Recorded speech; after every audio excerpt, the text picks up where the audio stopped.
begitulah para pencinta tak akan dapat dihalangi dari yang dicintainya.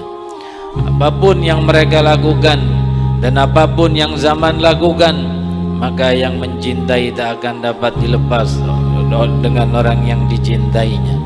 Tidakkah kita lihat Sayyidina Khubayb bin radhiyallahu ta'ala anhu wa ardah, bahkan tidak bisa dipisahkan oleh dengan Rasulullah oleh para kaum musyrikin yang membunuhnya di atas tiang gantungan.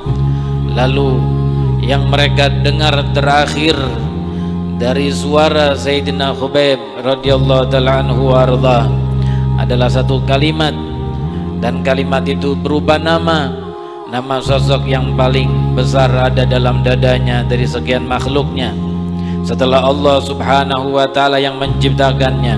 Tidak lain adalah Sayyidina Muhammad. Wafat ia membawa kalimat ya Muhammad, sehingga yang hadir di dalam kesempatan itu ketika ia digantung dan kemudian masuk Islam orang ini, lalu menjadi pejabat yang diangkat oleh Sayyidina Umar bin Khattab radhiyallahu ta'ala anhu di zamannya di kota Mesir. Setiap kali ia ingat peristiwa itu, mendengar sahabat itu berkata ya Muhammad ketika digantung dan wafat di tiang gantungan, ia tidak sama sekali bisa menahan dirinya, kemudian terus pingsan. Dan setiap kali ia ingat itu tak dapat menahan dirinya dan terus pingsan. Lalu berkata para penduduk Mesir sewaktu Sayyidina Umar datang berkunjung kepada mereka dan berjumpa dengan warganya, dengan warga Mesir, lalu ia bertanya kepada mereka, apa yang kalian ingin adukan kepadaku? Apakah ada pengaduan tentang wali kota kalian yang aku tunjuk dan aku angkat di sini?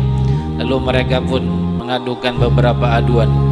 4 masalah diadukan kepada Sayyidina Umar, dan satu di antaranya ya mereka berkata, wahai Amirul Mukminin Sayyidina Umar bin Al-Khattab, satu di antaranya juga ya yang ingin kami adukan kepada Tuhan, bahwa wali kota kami ini di saat-saat tertentu ketika ada bersama kami, tiba-tiba ia jatuh pingsan dan kami tak tahu apa sebabnya.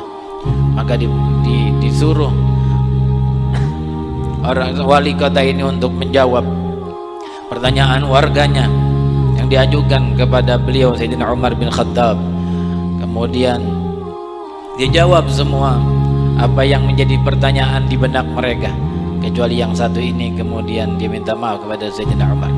Adapun ini, wahai Amirul Mukminin, mohon maaf kalau bisa aku tidak perlu menjawabnya. Maka Sayyidina Umar pun memaksanya, engkau harus menjawab agar terpuaskan hati mereka, para wargamu ini. Maka terpaksa dia menjawab. Ia ceritakan tentang kehadirannya sewaktu ia masih kafir, bahwa ia hadir di dalam peristiwa digantungnya sahabat Rasul itu. Lalu yang terdengar saat itu adalah yang terakhir didengarnya diucapkannya adalah ya Muhammad, dan aku di saat itu tidak berbuat apa-apa. Dan sekarang ketika aku muslim, sewaktu aku setiap kali aku mengingat itu, perasaan bersalah ini ada terus di dalam benakku, maka tidak dapat aku menguasai diriku sehingga aku terus pingsan ketika mengingatnya. Begitu, tidak ada yang bisa memisahkan antara pencinta dan yang dicintainya.